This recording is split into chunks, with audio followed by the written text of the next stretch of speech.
Welcome back 365 पर budget की खुसूसी transmission आप देख रहे हैं और सुबह से ही मैं और ज़ुहैब बता रहे हैं कि जो पाकिस्तानी हैं, जो आवाम हैं, उनमें जो अपर क्लास है, मिडिल क्लास है, लो क्लास है, उन सब के लिए इस बजट में क्या क्या रखा गया है। दिफा के हवाले से भी हमने बात की, 3000 अरब है, कर्जों की अदायगी के लिए कितने रखे गए वो भी आपके सामने है। लेकिन मेरा एक सवाल यहाँ ये है जो कि मैं लेकर जाना चाहती हूँ, डॉक्टर साजिद अमीन जो कि माहिर मईशत है हमारे साथ मौजूद हैं। आप क्या देख रहे हैं, तकरीबन बजट का जो 43% हिस्सा है वो कर्जों की अदायगियों में खर्च होने जा रहा है,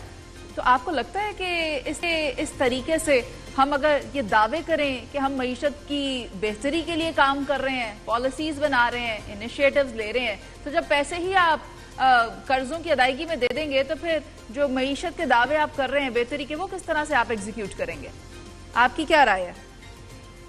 ये बड़ा अहम सवाल है जी, और मेरे ख्याल मेरी राय जो है वो तकरीबन आपसे मिलती जुलती और शायद हर उस शख्स की जो इकानमी को समझता है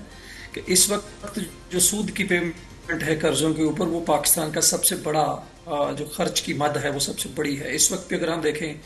तो तकरीबन कोई 8.9 ट्रिलियन के करीब जो है 8,800 कुछ अरब करीब जो है वो सिर्फ डेट की जो रीपेमेंट है उसमें रखे गए हैं। जो सूद की पेमेंट है ये बहुत बड़ी रकम है, आपका बहुत बड़ा हिस्सा तकरीबन 43% जो है, आधा समझ लें तकरीबन बन जाता है छोटा मोटा करके। बिल्कुल बिल्कुल तो आपके आधे जो है उसमें चले जाते हैं। अनफॉर्चुनेटली इसमें शायद इस साल जो है वो मजीद इजाफा होने की तवक्को है, क्योंकि जो मिडिल क्राइसिस, ये जो ऑयल क्राइसिस प्राइसेस आया हुआ है यूएस ईरान की वार की वजह से, इसमें जो पेट्रोल प्राइसेस हैं मजीद बढ़ने की तवक्को है, जिसकी वजह से एक तो हमारा इंपोर्ट बिल बढ़ेगा,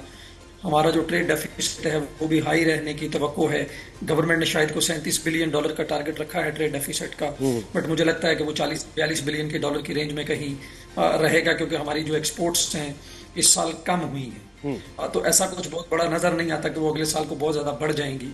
और जो इम्पोर्ट हैं वो बढ़ेंगी। जो करने की मेरे ख्याल 2-3 चीजें हैं हमारे यहाँ जो बेसिकली जब तक आपकी इकोनॉमिक एक्टिविटी और ग्रोथ बेहतर नहीं होगी आप कभी भी कर्ज प्रॉपर अदा नहीं कर पाएंगे। इस वक्त हमने एक वक्ती सोल्यूशन तो लिया है कि सूबों के जो डेवलपमेंट कट्स हैं उनको फ्रीज करके थोड़ा सा जो एनुअल डेवलपमेंट प्लान्स को वहां से हमने को 1200 अरब रुपया एक जो है वो जनरेट किया है, जिसने गवर्नमेंट को थोड़ा सा ये कुशन दिया है कि वो बेहतर कर सके। लेकिन हमें एफडीआई को अट्रैक्ट करना होगा,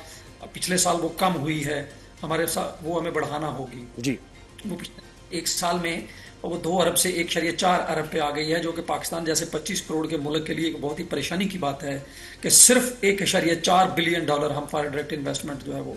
ला पाए हैं। इसके अलावा जो मुझे लगता है एक और चीज जी बताइए, लास्ट फिक्र अगर इसमें, जब तक सूबे और फेडरल गवर्नमेंट टैक्स पोटेंशियल अपना जो ट्रू है हमारा उसको सही नहीं करेंगे, उसको कलेक्ट नहीं करेंगे, हमारे फिस्कल डेफिसिट्स अगर बढ़ते रहेंगे, बड़े रहेंगे, हम इन कर्जों से कभी भी बाहर